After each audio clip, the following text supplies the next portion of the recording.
Hi, everybody. Very excited for today's conversation because really it's an important topic for the world we're living right now. And what we want to talk about today is about career inflection points, crossroads. And a lot of people in our world are at them right now and trying to decide what to do, go left or go right, and how do I make those decisions? And so I want to dive really deep on that today because, again, a lot of folks are having these decision points right now, and I want to explore how to make them and see if we can help each other out. So to do this, I brought along a person I've known for a long time, and I think the world of Sheevaun Thatcher, to really help guide this conversation because I feel like there's a lot of gold here to mine, and I wanted to have Sheevaun chime into the conversation. So maybe introduce yourself, Sheevaun. Tell us who you are. Hi, I am Sheevaun Thatcher. I've been around the enablement world, I would venture to say 30 or more years in different roles. As a full-time professional in enablement, I've been doing that since 2008. And it's interesting because we are in the same type of environment right now that 2008 was. It was a big recession. And on Valentine's Day in 2008, I was told either take a package or do this new thing. At the time, I had a team of 80 plus solution engineers, pre-sales people, and I was losing them.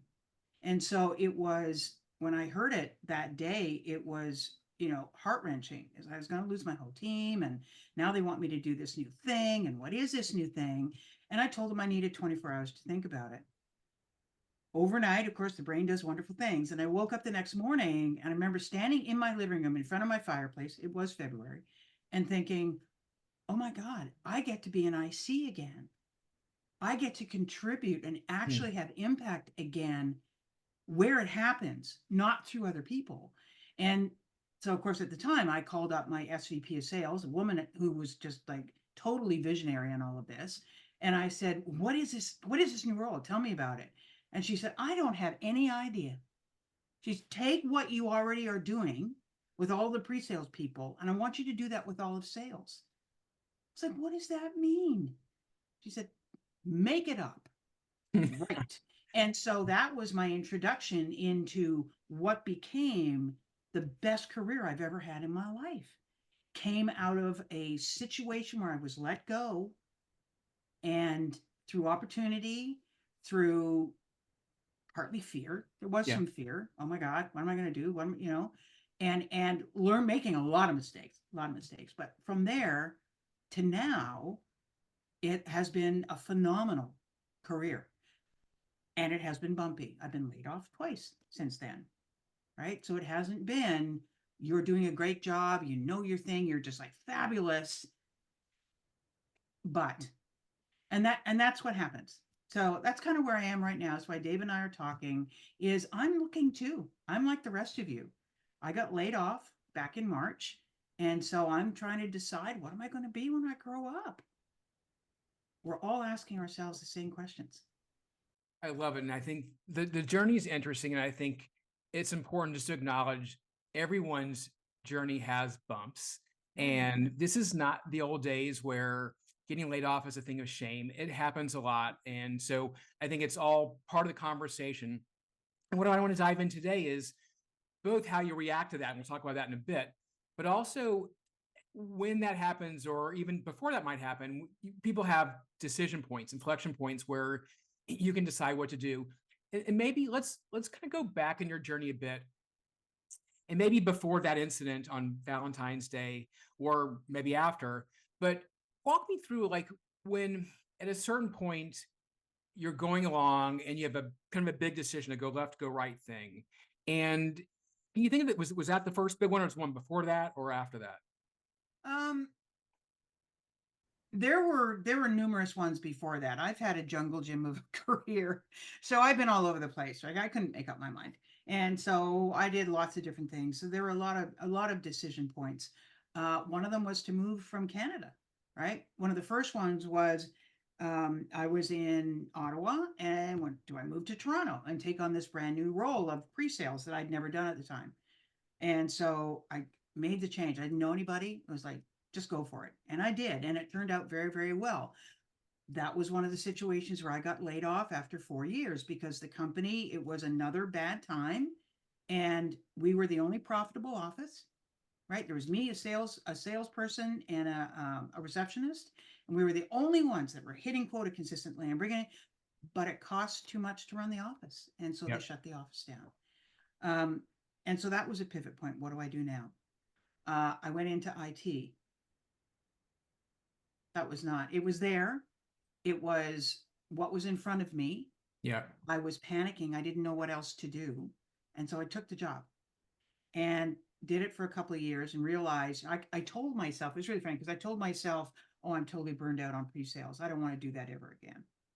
I realized within a few months, I was upset. I mean, this was the really first big layoff I ever had. And Sure. I thought it was so unfair, I was so angry.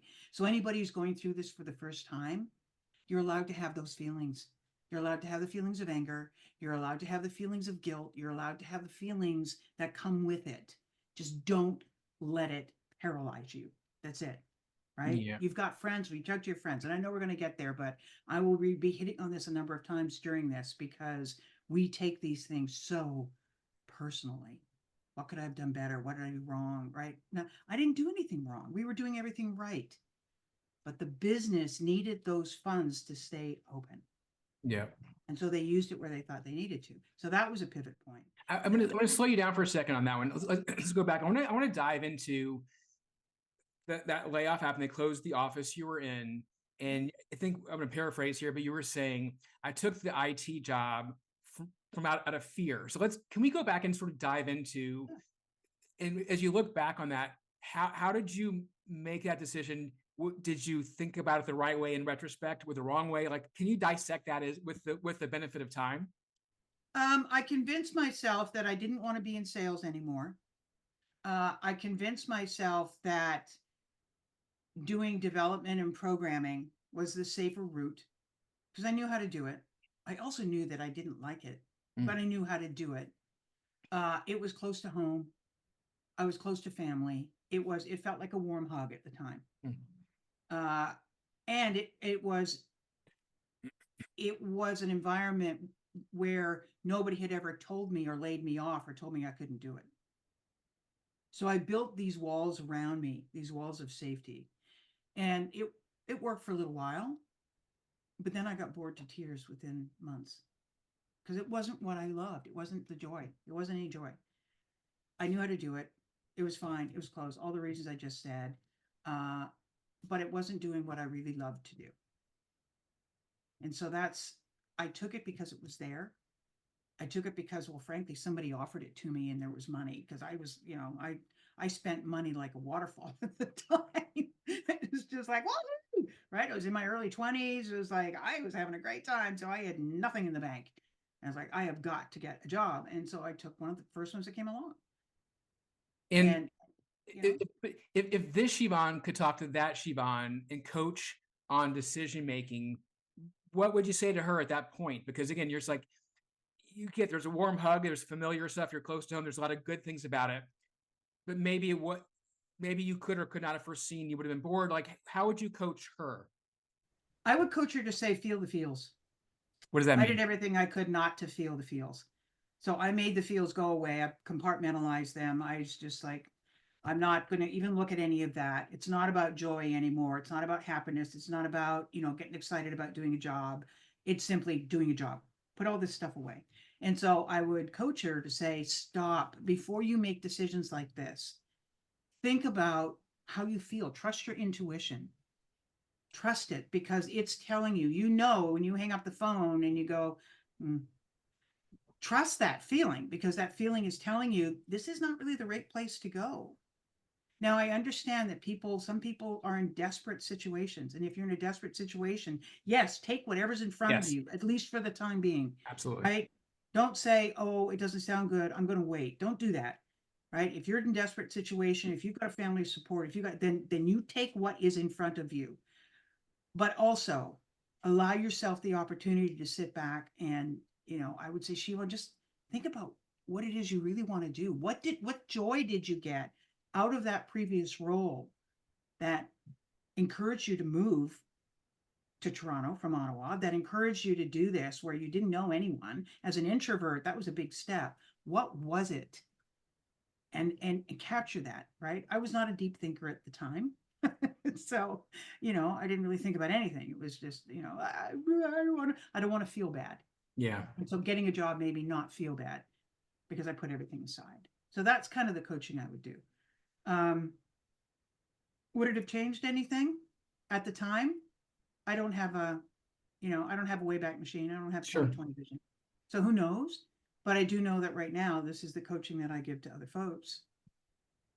That the first time you're laid off, yeah, it is going to suck and it Yeah. feels bad and you think it's all your fault and you've done something wrong and how dare they? There's anger, it's all the stages of grief. You're going to feel them all. Allow yourself to feel them all, but also allow yourself that it's just business. That's why they do layoffs. It's Yeah. nothing to do with you Yeah. and your skill. And one more point on that previous story, you were saying that you made a choice out of fear. Is there something to be said about avoiding doing that? Is there something in there that's just to explore that for a second of making a decision out of fear versus more of a rational, logical headspace? Is that possible? Yeah, oh yeah, it absolutely is possible. Some of the coaching I do is around values. And I have come up with a way where you can actually quantify your values. And now when I have decisions to be made, I say, what are the values I have? I prioritize them, and then I line up my choices in columns and say, how do those choices align with those values? Because I've discovered that conflict and fear and all that happens where whatever you're doing doesn't align with your values. Yeah. And so you can actually rank them and then add them up at the end. Whichever one has the highest number is the one that is more aligned with your values. Doesn't mean that's the choice you're going to make, Yeah. but now you're making a conscious decision about what it is you're doing and understanding if I do job A, which is paid much more than job B, but I'm away from my family a lot more, how is that going to affect me? And I have to be ready to accept that choice. And I want to come back to that in a bit and go in a little more detail because I want people to be able to create their own matrix. And so I think we'll get more color on that. Really, really good stuff. And I think it's even just hearing your thought process and the reflection of, how you would coach you then and how you made the choice in. And, for better or for worse, I think a lot of the folks who are coming up into the world now where layoffs are ubiquitous, it's not as big of a deal. My hope is a lot of them won't feel the sting as much maybe as we did because it wasn't as common when we were going, that people were getting laid off as much. And so I'm hoping that people will, the benefit of coming into the workforce now is like, you're like, all right, layoffs happen. It is not about me, to your point, and it's just part of the world. It's part of the path at which we've chosen. I think that depends on the individual. I think it depends on the experience the individual has. I think it depends on how they think about themselves, Oh, sure. right? It depends on confidence. It depends on, a lot of different things. It also depends on how the message is delivered to them when a layoff occurs, Yep. right? You can hear things and take things internally that, I always say there's your truth, my truth, and the truth. Figuring out what the truth is where all the honesty is, but it's really hard to get there sometimes. And so everybody I've met who's been laid off the first time takes it personally, Yeah. very personally. But Yeah. after this is number 5 for me. So 5 for me being laid off, and I've laid people off 4 other times. So I'm about to hit double digits. Woo! Right? I mean, it's what happens, right? Yeah. So My first one, when it was a while ago, it wasn't devastating, but it kind of rocked my world, and it kind of shakes you to the core. Um, and maybe let's kind of fast forward to, I guess, almost to where you are now. So another sort of decision point, fork in the road, whatever you want to call it. How are you making that choice now? So you have the benefit of time and experience and a little deeper thinker now than you were back in the day. How is this informed, enlightened Sheevaun approaching this pivot point now? uh, given how much more I want to work. I know that this decision is a big one for me. This is a Yep. big one because this is going to be I'm calling it career 5.0. Yep. And my career 5.0 is going to be get me to retirement, right? Do I want to retire? No, I like working. But at some point, I do want to retire, right? I do want that, right? People are starting to retire all around me. And I was like, but I like working. And so it is, I've really considered what do I want. For the last year and a half, I would say that my role has been much more of an administrator than actually being impactful in Mhm. ways. I'm impactful one-on-one. When I talk to people, when I mentor, when I coach my team and all of that, I can be very impactful there. But impactful on the business has been pretty light. It's been more about the administration of it. And that's not what I want to do. And I recognize that. I recognize that being in a company like Salesforce, I remember describing it to my team as it's an amusement park of opportunity.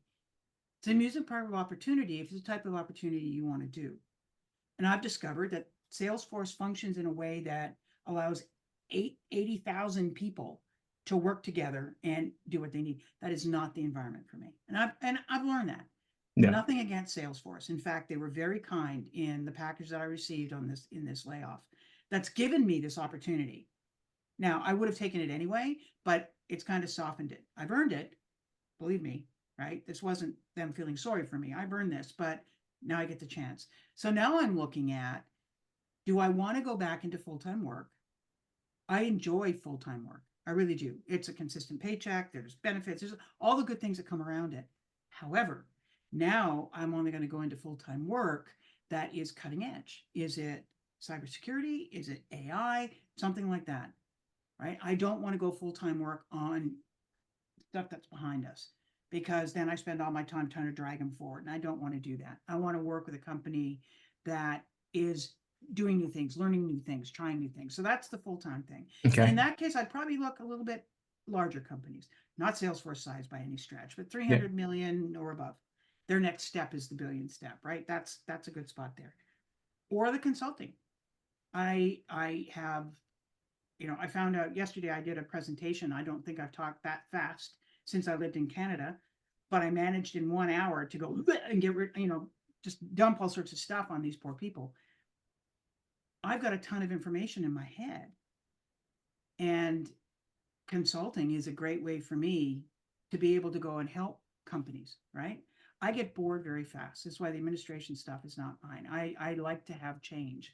And when I look at my values, right, it's always family, health, and then work. But within work, it is, can I have an impact?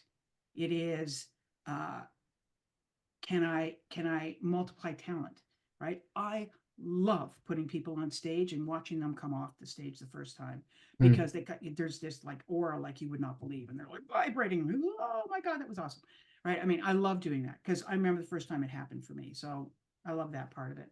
um, I love change, right? Change is hard. I Yep. sometimes rail against change in my personal life.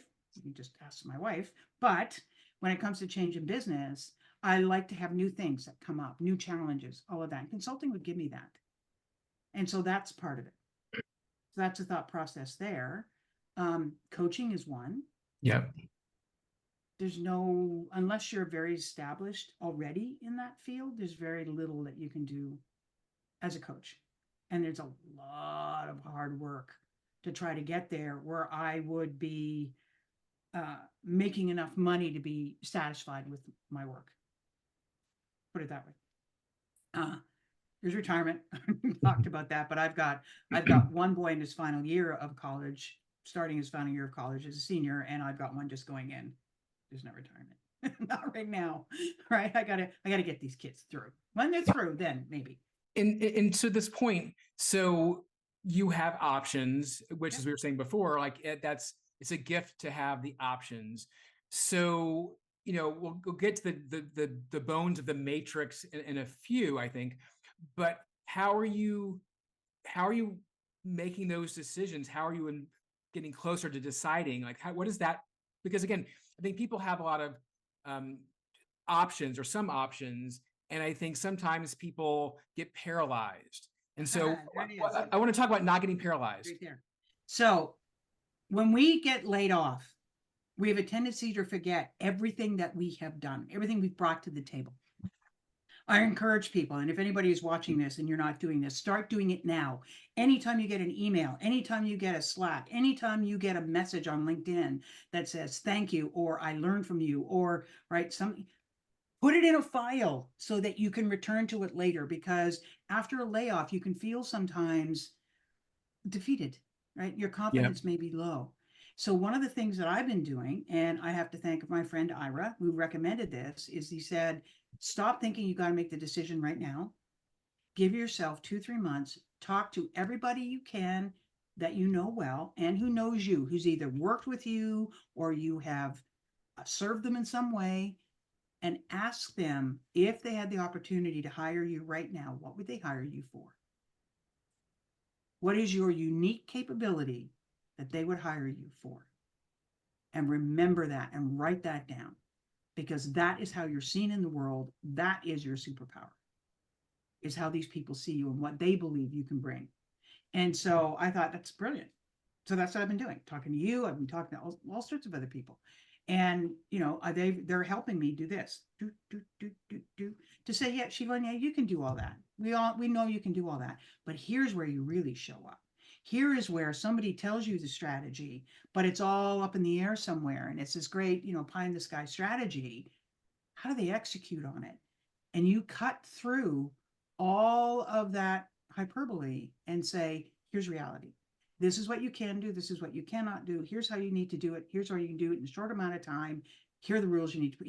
You're brilliant at that. And I was like, oh, okay. Because I thought I wanted to be part of the strategy discussion. I can be part of the strategy discussion saying, okay, reality, let's do a little reality check here. But what I love to do, really love to do, is talk to these companies and say, where are you? What's going on? Where do you see your problems? Actually asking the sales and the sales managers, where do you see the issues? If you had an opportunity to fix it, what would you do? Because nobody asks them that. Yeah. And it's get that. And because you're a consultant, senior people listen to you. I could go in as a full-time employee, say the same thing. Yeah. Someone can come in with half my experience and say it as a consultant and nobody believed. Yes. It's such a paradox. It's just Yes. ridiculous. So where can I have the biggest impact? I think doing the consulting thing. I think, I'm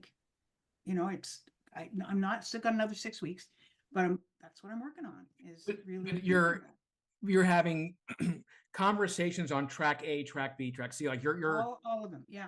I'm interviewing full time. I've had a number of interviews there. Some are doing well, some we're going another direction. Okay, I get it. I'm not going to dive into why those are.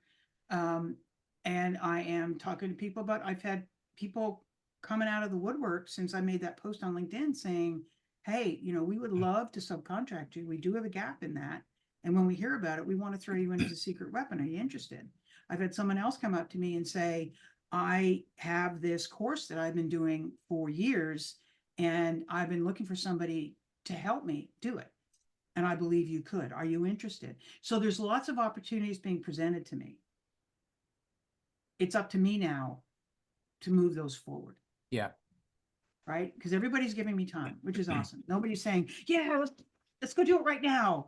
Right? I think if I said, okay, let's go, that they would. I'm giving myself time to really think about it. And thank you, Salesforce, for allowing that. I know not everybody was given that. I wasn't in my last job, one before that either, but this one was good. So I have the opportunity to think about it. And I understand, I'm very grateful and fortunate for that. Yeah, what I'm hearing that I think is an important takeaway is that a lot of folks get paralyzed and they're like, what do I want to do? And I tell the story sometimes. One of my closest friends in the world, he told me the story when he was a high school senior and he was debating where to go to college. And he had, I guess, a couple offers from ABCD. And he would come home every day and sit in the same brown leather chair, arms crossed, and think about where he wanted to go to college. And it would think every single day for weeks or months of where he wanted to go to college. And he told me the story. I'm like, hey, idiot, you need data, you need information to make decisions versus doing it in a vacuum. And he was just, he wasn't reading a book or online reviews of schools. Like he had no data. And so what I appreciate about your approach is there's momentum, that you're doing things and exploring A, B, C, and D. You're gathering data, you're gathering information to see which one might be right versus being paralyzed. And I was talking to somebody just before this call, and he was saying, like, I'm debating A, B, C, and D. And I said, well, how many things are in front of you to choose from? He said, none. Like, you don't have a choice to make. There's no choices you Yeah, make. yeah. And You so have no choices. I think, start to explore, get some momentum, and invariably things will become clearer and clearer the more data you have. It may not be what you expected, but data is your friend, information is your friend. And so get momentum going. And I like your approach of, I talk to these folks reach out to me on LinkedIn, some old coworkers I talked to. Like, you're starting to shake those trees, and it's yielding some opportunity, or these conversations which might lead to opportunities. Right. But sitting in that brown chair after school each day with your arms crossed thinking, it doesn't take you anywhere. And then No, and I will fully admit that when I heard from Salesforce I was being laid off, I sat in my brown chair for about 2.5 weeks and pouted. Right. But it was just, I wasn't ready yet. that's a grieving process versus a decision-making It's a process. grieving There's process. I different things. realized that's what I was going through. And rather than try to, in the past, I would have said, okay, enough, get on there, get back on that horse. I let myself go through it. And it wasn't pleasant, but I got through it, right? I think it was Winston Churchill that said, if you're going through hell, just keep going. Yeah, to keep walking. Yeah. Right. So I got through it, and it was good. And the grieving is over. It's the data is important, and the data isn't just data that you have, it's the data that other people have as well. Yes. Don't be afraid. You've got an incredible tool in front of you called LinkedIn. Go find people who are working at these companies you're thinking about, who are in the business that you want to be in. If you want to do AI, go talk to people that know AI. Reach out to them, send them a connection request. Don't send them a blank one. I know there was a big debate recently about blank, or tell them why you want to connect. Comment on their posts, right? Get involved and hear what people have to say, because they are the ones who are going to tell you what reality really is. If you look at things like Glassdoor, most of the time you're going to hear very negative, because typically the people that write on Glassdoor are the ones who are either just let go or terminated or whatever it is. So the horror stories are there, right? It's good to know that life isn't all roses. Take that with many, many grains of salt, buckets of salt, right? Look for patterns, I always say. Look for patterns, but go to things like G2. Mm-hmm. Right? Even go to sec.gov. Go look at their financials. Understand what's going on with the company. There's data in there that is gold that can help you in your conversations. Talk to people, as I said, connect. Talk to folks like you that are. I know you're very busy, but so I'm probably just throwing you under the bus here. But talk to people whose whole life is about this. Understand that when you talk to recruiters, stop blaming the recruiters for things that aren't going well. Those recruiters, in some cases, I know I had one position open at Slack and we got 1,700 resumes in 4 days. The recruiters are totally overwhelmed. Yeah. And if their systems are broken, you're not even going to be a blip on their radar. You're just not. And so in a lot of cases, use your network to find out what's going on. Yeah. Even if you do use LinkedIn to submit for a job, find out who the hiring manager is and go direct to the hiring manager. Yep. Introduce yourself, talk to them, send them something, right? Show them who you are. Yeah, I mean, give the recruiters a break. Being ghosted is horrible. Yes. It happens a lot. I've submitted resumes on LinkedIn and within 10 minutes been told I don't have the experience to do a role. And of course, it just makes me laugh because clearly all the software up front is what's killing it. Yeah. So I do have a trick for you all on this call. Ooh, do tell. Oh, so when you submit your resume, submit it with a blank page at the back. But it's not really a blank page. What you've done, and I know every recruiter is going to kill me for this, what you've done is you do a cut and paste of the whole job description. With a white font. You put it on the page and put it in white font. You sneaky little devil. but every single automated system will see that you have everything they need because somehow it's in your resume and it gets you past the system. It doesn't guarantee you a job, but it Sure. gets you past the system. So that is a delightful trick. Now you can either do the blank page, or I know people that have put it in the margins or in between paragraphs. Whatever you're doing, Yeah. just make sure that what's in there where they're saying, here's the must-haves Yeah. are in your resume somewhere. And do it Interesting. quite quick so it doesn't I love the idea. And going back to the 2.5 weeks or so, I was talking to somebody. She called me. She was driving home. She'd just been laid off unexpectedly. She called me. She's literally driving over the bridge coming home to San Francisco, and she was really upset. And she was in a position where she had to work, and she didn't have it. It was a small package, and money was important. Her timeline wasn't that extensive. And I said to her, like, here's the deal. It's Friday. You take the weekend and you curse and you complain to your husband and you just be upset and just go deep into that for the next 2.5 days. But And come another tip, if Monday, you've got a baseball bat, take a baseball bat and beat the snot out of your mattress. Oh my God, that feels good. you heard it here Not first, hurting kids. anybody, Yeah, yeah, but you're getting all any until you're sweating. Then put the baseball bat away and you're all good. It allows all of that to come out. yeah. Or hop on the Peloton, whatever you want to do. Whatever it is you want to do. I have matches. But I think it's important. I'm a big believer in kind of physical exertion to kind of help work through things. But I told her, take the weekend, be pissed off and all that stuff and upset and all cry your head out. But on Monday, you're at it. And so I think to your point, you need to, some people's grieving process will be this big versus this big. Do what you need to do for you. I think that's merited and it's important.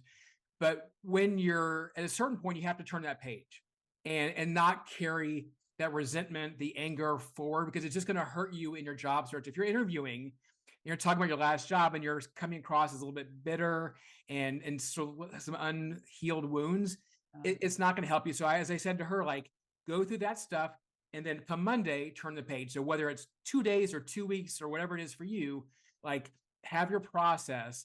But when you're done, you've got to have a clean head and You've got to have a clean head. And one of the pieces of advice that I learned very early on, and I'm going to pass on, is never, ever, ever have a conversation as if you are running from something. Your conversation is that you are running to something. Always, right? Doesn't matter what happened in your past. If they say, what did you learn from that role? It didn't give me everything that I wanted, right? You don't lie, but don't ever trash, beat, disparage, whatnot, a company. Yes. Maybe your role within that company wasn't everything that you wanted. So talk about your role within the company. Don't talk about the people around it. Don't talk about the company itself. Right? But you're running to an opportunity, not running from a bear. You're running to the gold medal. Yeah. Right? There's very few quicker ways to turn off a hiring manager or recruiter than bad mouthing your former employer, because they know they're the next ones that you're going to bad mouth the first chance that you get. So right, I think that's the right call. I want to shift gears slightly, and you've touched on this slightly, but I want to dive deeper into it. This idea that given the environment that we're in, there are a lot of folks who have been laid off, some surgically, some not so surgically. Some people, sadly, it's happened 2 or 3 times in the past 2 years. They've really taken the brunt of the economic cycle. It's my second time in 2 years. Yeah. How do you or how does one emerge from that unscathed with their ego intact? And you touched on before, kind of saving some emails that were flattering and all that stuff. And I on the first version of this podcast, I talked to Steph White, and she was talking about when she was in her enablement role before she got laid off. She wrote down every win of the company. So when she got laid off and she's going to interview, she's like, look at this document that she created over the past couple of years. She's like, I'm kind of good at what I'm doing. And there's a way to kind of keep her oriented and remind her of the successes, not the letting go. But a lot of folks maybe don't have that document or the emails. and they've really had their confidence shaken. And how do you emerge with your head held high and like, you know what, I'm kind of good at what I do, when 1, 2, 3 times you've been knocked down and been the one on that list? So what I have done, I actually learned this. I'm a certified coach, professional coach, leadership coach. And one of the exercise that they taught us when we were actually going through the training, it was the very first time we all met. The exercise was uh, ask 10 people around you that you know to describe you in 3 words, Okay. right? So it doesn't mean the people you will work with, doesn't matter. Pick people and ask for 3 words, verbs, adjectives, whatever that they have that describe you. And I will tell you that everybody, when they had us pin a piece of paper to our back and we walked around the room and, whatever. So you didn't see it until it was done. But everybody in that room, men, women, everybody cried. Everybody was shocked because that's not how they saw themselves. They saw themselves as quite different. Everybody puts themselves in very negative space a lot of the time. But when you ask somebody else what it is about you that stands out, what you hear is amazing. And then it's up to you to trust it, right? People aren't blowing smoke up your butt, right? Trust it. Trust what they're telling you. So there are things like that where you can get, if you can't find it internally, then get it externally. And you're not trying to brag. You're not trying to, Yeah. right? It really is. Help me understand how I have impacted you. Help me understand how you see me. Yeah. Because that can give you a vision on how you show up in the world that you're not going to have on your own. It's exceedingly impactful. I mean, it's an amazing exercise to do. I will say, in doing what I do, I've especially over the past couple of years spoken to a lot of folks who've been let go, and some of whom, like you, I've known for a long time, and they're kind of coming to conversations, whether they got let go or they have a boss who's kind of knocking them down. They're like, they've kind of lost it. Like, Stella lost her groove, and sometimes I have to say, like, stop, like, Yeah. take your head out of your butt. You're good at what you do, and I've known you long enough to say this with confidence. Like, I've seen your work over time. You're good, and it's easy for people to forget. And I see it more in women than men, and it drives me crazy because I want them to stop beating themselves up and taking all this feedback, whether it's a layoff or a comment from a boss, so personally, and letting it weigh them down and affect them so much, because these people, and like, you're good, but these little things can really rock your world. And I think it's important to not let any 1 or 2 things make you think about yourself in a negative way, in a way you shouldn't. And that's really important, because you get in a bad headspace. It's very hard to walk an interview and crush it. Well, think about it.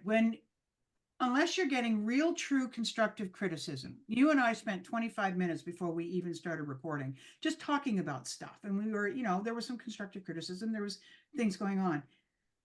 Most of the time, when somebody says something mean to you, it is a reflection of who they are, not you. Yes. Remember that. So when you have people saying mean things to you, imagine you've got a mirror and you're holding it up and the reflection is facing them. Just remember that when somebody's saying really mean, nasty things, because it's a reflection of who they are, not who you are. Do not take it personally, because frankly, it has nothing to do with you. It's all about them. Yeah. So two. I want to one point. Then I'm going to go down and pull a different thread slightly. It's one thing. This is work stuff. This is a boss. This is a coworker. This is somebody in management who's saying something that's rocking the world. That's not about you. That's about professional. What's happening professionally versus a spouse. Your spouse knocks you down. That's more about who you are, and so then that's a different thing. And so this is work. Oh, I would disagree. I think that mirror can work in both examples. I think it Agree. worked in both examples. My point is only Not always, though. the criticisms you get at Sometimes your work ego are more can be about so work big. performance. Yes, exactly. That's my point. I want to take a slightly different tack for a second here. We've talked a lot about kind of bigger layoffs. I was sort of one of many. It was a balance sheet decision, that thing. There are times where it's like, Dave, we didn't think you were the right person for the role. you weren't quite making it. It didn't work out. So we're going to find somebody different. So it's not about the balance sheet. It's not about this the time we have to make some tough choices. It's like you didn't quite cut it. It happens sometimes. It happens in Enable a fair amount. I guess for those people, I think it's important not to externalize too much because there might be some nuggets in there that are real criticism and real things you can learn from.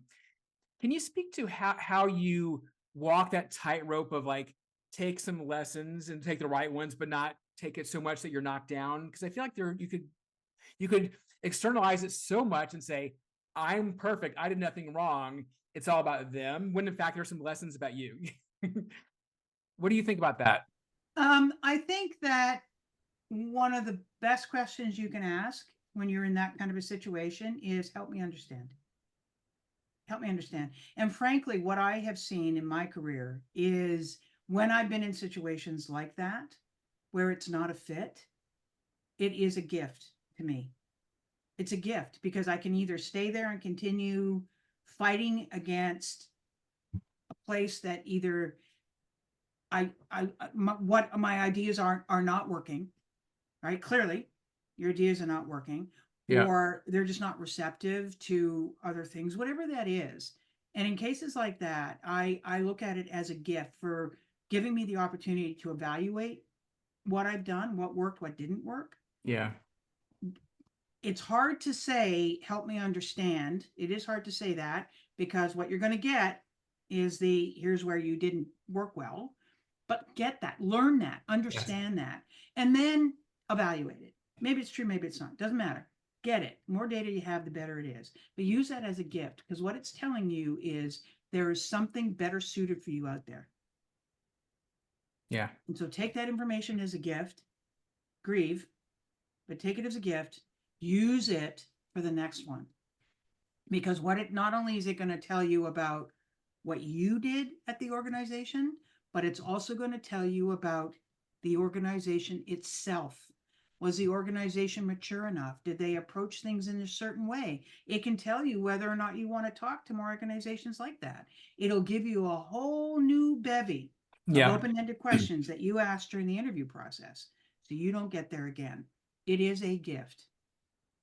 I agree. And I think, we were saying earlier, data is your friend, more and more data. So I think the more you can gain, the better. And much like you were saying a few minutes ago, learn your value, what you've contributed, how you've helped an organization. And if there are some nuggets in there of like things you could have done better, areas where maybe you didn't quite really kind of hit the mark, it's just data and it's lessons. And I think, my coaching to people is, especially if it's more of a surgical layoff where it's more about you, you know, reflect on your accomplishments, what you did well, but also be open to the other side of that ledger, things that maybe where you didn't do well.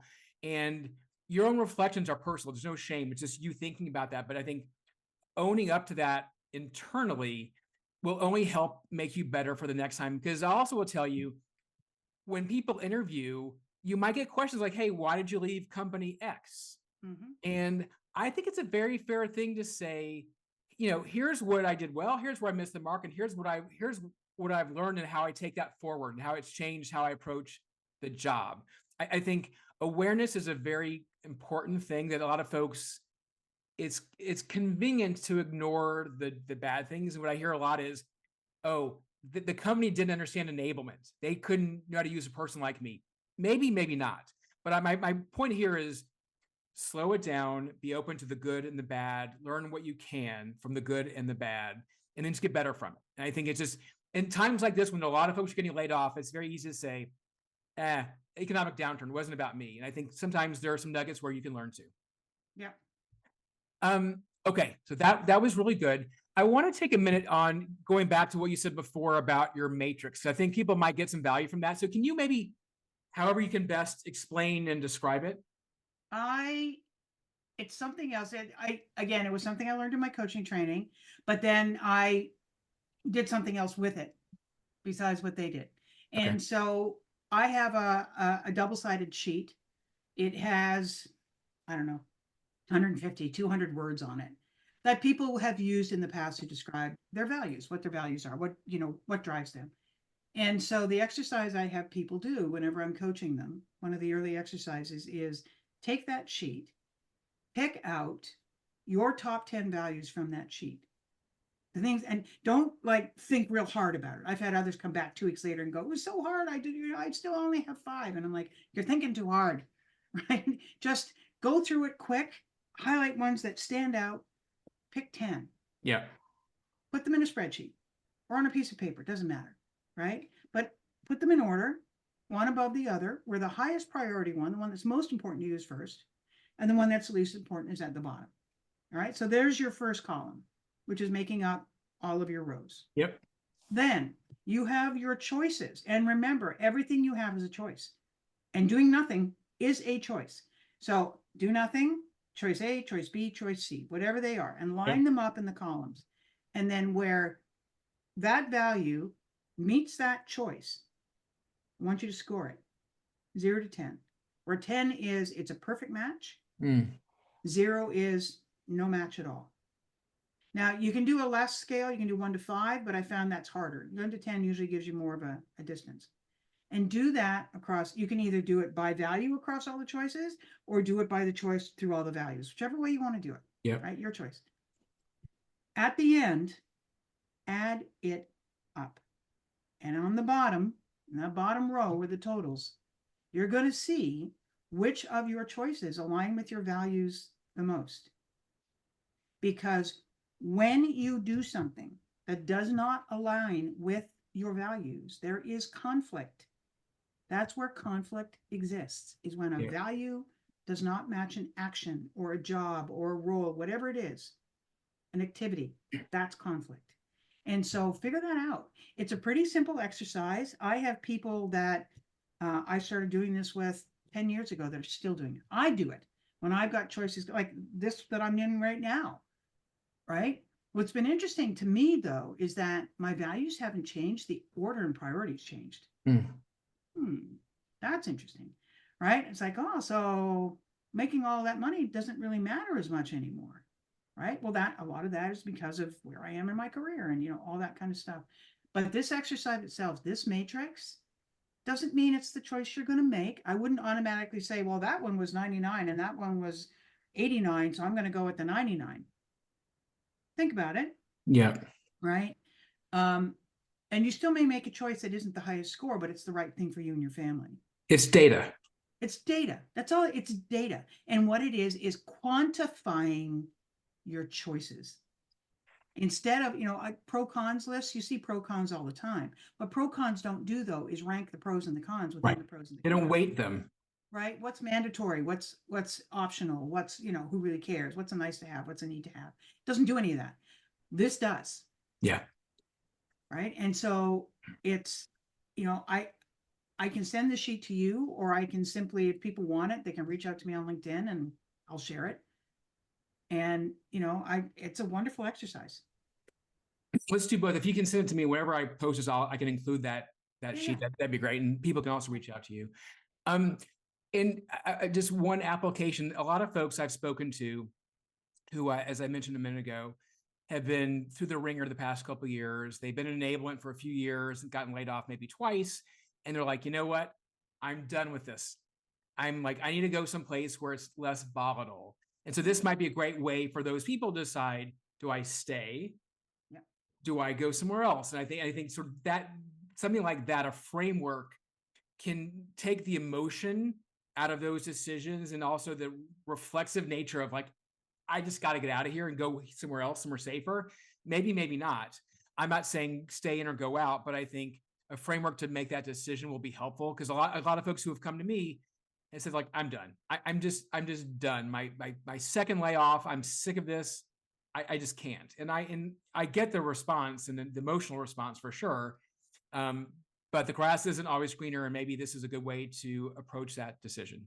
Yeah, it doesn't matter if grass is greener; it still has to be mowed, right? I mean, it's not. It's people are like, I'm going to do this other thing because it's going to be so much better. Now, there's always going to be crap, and there's always going to be there's always going to be challenges, always. But if you base it on who you are as an individual and what matters to you, what matters to your family, what matters to, however you describe what matters to you, then it's about what matters to you, not some glorified write-up of what a role is going to be. Or, because recruiters, their job is to get you in. So they're going to tell you almost anything. Yep. This removes that. Yeah. And plus, the recruiter's priorities are not your priorities, to be clear. Like No, recruiters' what? priorities are not your priority. Your recruiter's priorities is to get as many people in the pipe as they possibly can, and hopefully with the skill sets that they're looking for, but not always. Yeah. Yeah. This is coming from a recruiter. Like it's tough. There's a different set of agendas versus your personal, family, health, career. Like your list of your values, your priorities. That's not on their list anywhere. And so I think you having an assessment of what's important to you, and that's the lens through which you interview them and Yeah, I approach mean, these I had the conversations. opportunity for a role, I don't know, 5 or 6 years ago, and it was an SVP role of enablement with an up and coming company, but they were based in New York. Mm. And so it was the money I wanted, it was the role I wanted, it was everything. But then when I talked to my family about it, I had 2 young boys, they cried. They're like, you're never going to be here. You're going to be in New York all the time. And we're not going to see you. And I was like, I, I made the decision, right? It's family first. I made the decision. I turned it down, walked away from it. It was hard. It was hard because it was, I believed that it was, that I was going to be the first SVP of enablement. I was going to be that, right? All that was right there in front of me, Yep. but it would have destroyed my home life. And I couldn't do that. Sometimes the choices are not easy, but No. I think you had your value North Star, and that seemed to help you. Yes. Yes. Okay, so this has been amazing. Maybe just to wrap up, just maybe a 30-second bit of advice you'd give to people as they approach inflection point. Like, just can you maybe sort of summarize, like if you're at a big inflection point, what do you do? Just summarize it. Uh, Big inflection points are opportunities for you to go in different directions from what you think you know. And so my best advice is put everything you think you know aside. Put it aside and consider where you want to be. People are like, don't set goals 5 years out. I agree, don't set goals 5 years out because the world will change dramatically between now and then. But understand what you want for yourself, what you want out of life, what brings you joy, and make sure that the questions that you ask for these choices you've got in front of you are asked from that viewpoint. So, whatever you end up doing, you're doing something that is going to bring you joy because there's nothing like the Sunday night nightmares. Mm. It's nothing like it. I can tell you from personal experience, right? Having nightmares all Sunday night because Monday is coming. That's awful. Yeah, making lots of money. Yeah, big title, but it's terrible. So really think about what you want. There's a book that was recommended to me. Do you mind if I Well, let's plug it away. Yeah, it's called, well, you can't really say it. It's called The Big Leap. It was recommended to me yesterday. And even just in a very short time, I've got all sorts of notes and stickers and all of that. And what it is to get you to think about how to make this big leap, to go from something that maybe you're familiar with into something that may be scary as all hell and you've never done it before. And, how do I do it? And how do I make, that's what this is all about. And most of it, frankly, is mindset. Yeah, Most of it's mindset. I love it. As one who kind of left corporate world to start their own business, like it is scary as hell. Yeah. You got that I right. But remember when you did. Yep. you were one of my first conversations early on to think about it. But it was scary, and I've looked back with no regrets. And so I think sometimes the gold is in those scarier places. So this has been wonderful and kind of long form. I really wanted an expansive conversation. So thank you for sharing so much personal and about your journey. I think a lot of folks can learn from it. So Sheevaun, thank you. You are a gem. Thanks, Dave. I Uh, will I really enjoyed it. It's sometimes it's hard to talk about, but we need to talk about it. People need to yeah, understand that it doesn't matter how far you are in your career and how you're viewed in the world. Sometimes a layoff just happens. yep. Yeah. Awesome stuff. All right. Thank you so much. Thanks everybody for joining. Enjoy this. Hopefully you'll get some nuggets from it, and we'll talk to you soon.